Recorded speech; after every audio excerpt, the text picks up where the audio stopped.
নমস্কার বন্ধুরা, তা ঘি জ্বালানো হবে। তা চলুন আপনাদের একটু ক্রিমটা দেখাই। আজকে আপনাদেরকে একটু ক্রিমটা দেখাই। জয় মা। খোল, খুলে দেয় প্রাণী। বন্ধুদের একটু ক্রিমটা দেখাই। অনেকেই তো ঘি দেখে, ক্রিমটা দেখুক। কিরে রকি ভাই, দেখ ড্রামটা এত টাইট করে আটকে নিয়ে এসছি যে খুলতেই পারিনি। হানিকে সব কাজে লাগে।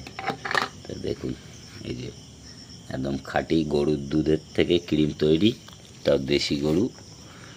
জয় মা। রানী খুলে দিল। তা আজকে ঘি জ্বালানো হবে। যদি আপনাদের ঘি প্রয়োজন থাকে, সব বাড়িতেই ঘি লাগে, সব কাজে লাগে, খেতেও লাগে, পুজো কর্মেও লাগে। তা একটিবার আমাদের কাছ থেকে ঘি নিয়ে দেখুন, অবশ্যই ভালো লাগবে। তা ধন্যবাদ। পরের ভিডিওতে দেখাবো কিভাবে ঘি তৈরি হচ্ছে, তাই তো? টাটা।